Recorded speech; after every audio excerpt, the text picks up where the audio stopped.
Pratibha, thank you so much, आपने money 9 के लिए वक्त निकाला। अब ये बताइए, आप फाइनेंशियल प्लानिंग की किस टीम में हैं? जो कहते हैं कि लोन सही है या जो कहते हैं कि लोन गलत है? कर्ज लेना सही है या गलत, इसका आप क्या जवाब देती है प्रतिभा? कर्ज लेना सही है या गलत, ये इस पे डिपेंडेंट है कि आप किस चीज के लिए कर्ज ले रहे हैं। अगर घर खरीदना चाहे तो आज की तारीख में भले बहुत ही कम लोग होंगे जो इतना डाउन पेमेंट देके घर खरीद सकते हैं। घर खरीदने के लिए लोन लेना ही पड़ता है, और वो एक एसेट है, एप्रिशिएटिंग एसेट है। At the end of the day वो शायद उसका प्राइस ऊपर जाने का बहुत हाई प्रोबेबिलिटी है। सेम में एजुकेशन, अगर आप एजुकेट कर रहे हो अपने आप को और इससे आपका आमदनी बढ़ने का संभावना ज्यादा है, तो दैट्स अ गुड लोन। लेकिन अगर आप एक डेट ट्रैप में घुस रहे हो, क्रेडिट कार्ड का पूरा पेमेंट नहीं कर पा रहे हो, आप अपने इनकम के अनुसार नहीं लाइफस्टाइल रह सकते हो, तो वो एक अच्छा डेट नहीं होता है। तो डिपेंड्स कि किस चीज के लिए कर्ज ले रहे हो। अगर एसेट बिल्ड कर रहे हो, अगर कैपिटल एप्रिसिएशन हो रहा है, अगर उससे आपका इनकम बढ़ने वाला है, तो it's a good debt. Otherwise I be on the other side, तो मैं एक बीच का रास्ता चुनती हूँ। तो फाइनेंशियल प्लानिंग के लिहाज से प्रतिभा ये बताइए कि किसी के पास कितना कर्ज होना चाहिए, ये कैसे वो डिसाइड करे कि फाइनेंशियल प्लानिंग के लिहाज से उसकी कमाई और इन सब के अनुपात में कितना कर्ज हो, और किस तरह का कर्ज जो है आप उसे गुड डेट की श्रेणी में मानेंगी? एक हर इंसान का कुछ ना कुछ एक्सपेंसेस, तो फिक्स्ड एक्सपेंसेस तो होता ही है।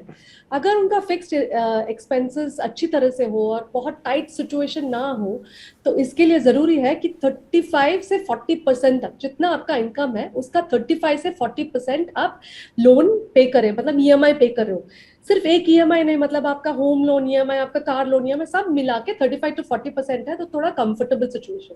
इससे ज्यादा अगर हो जाता है तो बहुत इसको सस्टेन करना बहुत डिफिकल्ट हो जाता है। 35 I think is a very comfortable situation, 40 is also okay. उससे ज्यादा अगर करेंगे तो आप वो लंबे समय के लिए सस्टेन नहीं कर पाएंगे। तो फिर आपको ये ख्याल रखना होगा कि आपकी कमाई कितनी है और उसके अनुसार आपको डिसाइड करना होगा। तो कमाई और खर्चों के बीच में आपको कैसे तालमेल बैठाना होगा? आप क्या टिप देती हैं प्रतिभा इसमें कि आपकी सैलरी कितनी है तो आपका ईएमआई कितना जा रहा हो, ये आइडियल सिचुएशन होगी, और उससे ज्यादा जाएगा तो डेंजर जोन में रहेंगे आप? आमतौर पे एक्चुअली जब मन लग जाता है कि मुझे ये घर खरीदना है, तो लोग बैठ के प्लान ही नहीं करते कि क्या मैं अफोर्ड कर सकती हूँ। और वैसे तो हर एक इंसान का ऐसा ही होता है कि अगर मैं थोड़ा और स्ट्रेच कर लूँ, थोड़ा और बेटर लाइफस्टाइल जीऊँ, तो अच्छा होगा। तो इस लालच में हम लोग कभी कभी लोन ले लेते हैं, जो हम जब भरते वक्त हमको बहुत डिफिकल्ट पड़ता है। तो इसके लिए बहुत इंपॉर्टेंट है कि कोई भी लोन हो, चाहे वो कार लोन हो जो 5 साल में खत्म हो जाएगा, चाहिए वो होम लोन हो जो 15 साल में हो जाएगा, तो आपको पेन टू पेपर करना बहुत जरूरी है कि मेरा आज की तारीख में इनकम कितना है।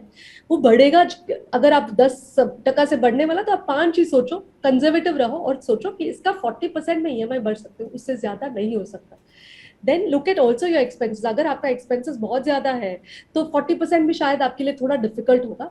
एंड वंस ये प्लानिंग हो जाए तो डिफिकल्ट नहीं है। तो I think it is very important to give thought to what is my income and how much can I pay totally, and don't exceed it no matter what. तो प्रतिभा की ये टिप मुझे बहुत अच्छी लगी कि ज़रूरत पड़े तो पेन और पेपर लेके बैठिए और सब कुछ लिख करके एक बार गेज कीजिए कि आप कितने पानी में खड़े हैं।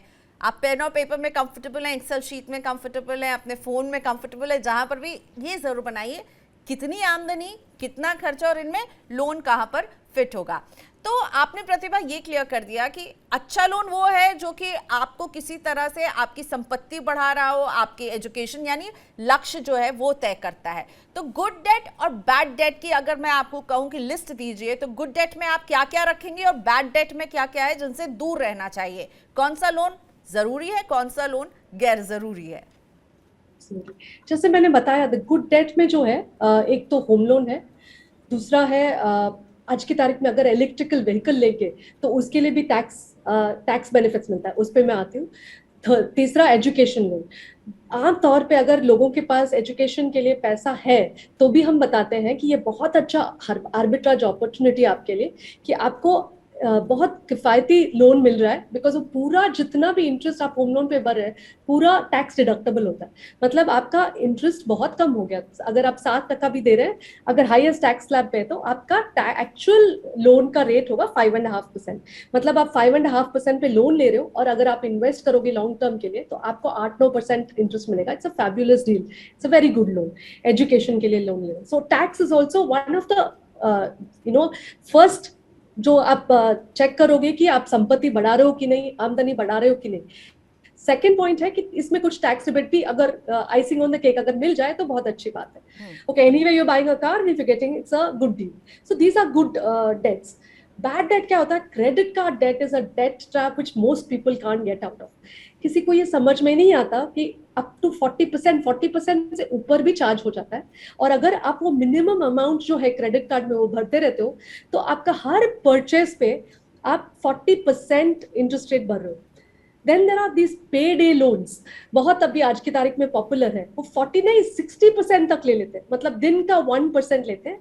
क्योंकि आप लोन लेते हो कम समय के लिए तो आपको समझ में नहीं आता, लेकिन these are extremely bad loans to take.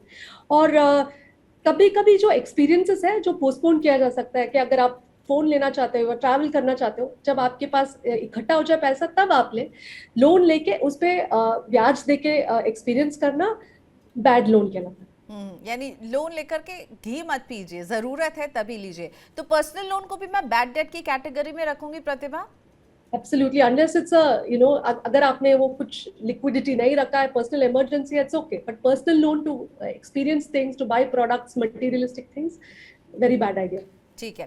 कर्ज पाने में अच्छी डील कैसे मिल सकती है, इसके लिए क्या करना चाहिए? और कर्ज लेने के लिए भी बहुत सारे प्लेटफॉर्म हैं, इनमें कहाँ से कर्ज लें और कहाँ से नहीं लें, और अच्छी डील कैसे मिले प्रतिभा? कर्ज पाने के लिए सबसे बड़ी इंपॉर्टेंट फैक्टर होती है वो है कि आपका सिबिल स्कोर क्या है। अगर आपका सिबिल स्कोर अच्छा है तो सारे बैंक्स, एनबीएफसीज आपको अच्छी डील देने में देरी नहीं करते, दे ऑल वांट यू, और वो अच्छे डील देते हैं। तो व्हेन यू, अगर आप शॉप कर रहे हैं तो साइमल्टेनियसली 10 जगह जाके ना पूछे कि मुझे लोन चाहिए। आप थोड़ा रिसर्च करिए कि व्हाट इज ऑनलाइन भी आप चेक कर सकते हो कि क्या रेट्स है वगैरह। क्योंकि अगर आप 10 जगह में जाके पूछोगे कि मुझे चाहिए और ये मेरा पर्टिकुलर्स है, तो सब लोग आपका सिबिल स्कोर डाउनलोड करेंगे और पता चल जाएगा कि आप डेस्परेट है अपने लोन लेने के लिए। Okay, so that's one, CIBIL score अगर अच्छा है तो आपको अच्छा मिलेगा।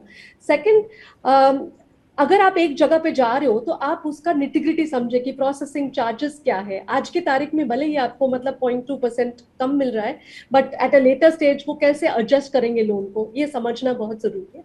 ये समझ, एक जगह पे नहीं मिला तो दूसरी जगह जा सकते हो, but not simultaneously with many people. by and large it's good to if you can get a good rate, अगर बैंक से मिलता है तो बहुत अच्छी बात है, but NBFCs also offer you a very good option, so it's a good idea to start with the banks। overall आप रिसर्च करें कि क्या रेट्स है, and then look for a bank। अगर उससे कहीं बेटर डील मिल रहा है NBFC में तो go for an NBFC। this is all I'm talking about कि लॉन्ग टर्म जो लोन ले रहे हैं, अगर आप होम लोन ले रहे हैं। If you're looking at short term, then there are new age platforms also which we will cover, like you can look at personal loan obviously is there, फिर P2P लोन्स, उसमें आपको ये ध्यान रखना कि इंटरेस्ट रेट क्या है, processing charges क्या दे रहे हैं। और साथ ही में मुझे लगता है अगर P2P प्लेटफॉर्म से कोई लोन लेने की तैयारी कर रहा है तो उस प्लेटफॉर्म को ज़रूर चेक करें, उनका क्या बैकग्राउंड है ये ज़रूर पता करें। वो आपको अगर लोन दे रही है तो उसके बारे में आपको उस कंपनी के बारे में जानकारी होनी चाहिए। और क्योंकि हमने अभी डिजिटल लेंडिंग को भी कवर किया एक्सटेंसिवली जागते रहो में, और वहाँ पर हमने देखा कि डिजिटल लेंडिंग को लेकर के जिस तरह की वसूली होती है लोग काफ़ी परेशान हो जाते हैं। प्रतिभा, अब जब ब्याज दरें बढ़ रही हैं तो होम लोन बैलेंस ट्रांसफर पर हमने अभी चैन की सांस में शुरुआत में बताया, आपको लगता है कि अगर किसी को कोई बैंक बेटर डील दे रहा हो तो उसे अपना लोन ट्रांसफर करवाना चाहिए? एक तरह से आप रीफाइनेंस ही करवाते हैं, पर क्या बैलेंस ट्रांसफर करवाना चाहिए, आप ये सजेस्ट करती हैं? एब्सोल्युटली, आमतौर पे लोग ना ध्यान ही नहीं देते अपने लोन के ऊपर, ध्यान ही नहीं देते, वो अपने आप कट जाता है, वो कटता रहता है। अगर किसी ने पॉइंट आउट किया तो ही देखते हैं अच्छा मुझे क्या लोन रेट मिल रहा है, उनको याद भी नहीं रहता है कि उनका रेट बढ़ा है कि कम है कि क्या रेट है। तो नंबर 1 तो आप सतर्क रहिए, देखिए कि आपका रेट कितना मिल रहा है आपको। और जो हम नोटिस करते हैं कस्टमर्स के साथ, अगर उनको बेटर डील नहीं दे रहा, एग्जिस्टिंग कस्टमर को बैंक नहीं दे रहा है, अगर वो पॉइंट आउट करते हैं और कस्टमर को बैंक को बताते हैं कि हमें कहीं और अच्छा डील मिल रहा है, तो मोस्टली वो बैंक मैच कर देता है। अगर नहीं करे तब balance transfer is a good option, but balance transfer के लिए आपका आउटस्टैंडिंग अमाउंट काफी स्ट्रांग होना चाहिए, मतलब बहुत कम आउटस्टैंडिंग अमाउंट, बहुत कम साल के लिए बचा है, मतलब आपने 10 साल पे कर दिया और 2 ही साल बचा है, तब ट्रांसफर करना, एक तो paper work is very high and there is a cost involve, कि अगर आप एक जगह से दूसरा जगह ट्रांसफर कर रहे हो there is a cost involve, तो मतलब नहीं बनेगा। One, the rate of interest should be different, substantially different, और आपका लोन लंबे समय अवधि के लिए होना चाहिए और लार्ज होना चाहिए, then it makes sense to understand and then look at transfer. But by my experience, most banks, existing loan providers will match it, provided you are alert and you go and ask them for that. बिल्कुल, तो जागते रहिए, आप किस interest पर loan चुका रहे हैं। प्रतिभा कह रही हैं अगर आप अपने ही बैंक को अप्रोच करके कहेंगे कि मुझे बैंक बी या सी जो है बेटर लोन दे रहा है, तो जो आपका खुद का बैंक है वो शायद उसी रेट पर आपको लोन देना लगे और देने की शुरुआत कर ले। इसके लिए एक अच्छा सिबिल स्कोर जो है वो एक बेसिक रिक्वायरमेंट होती है।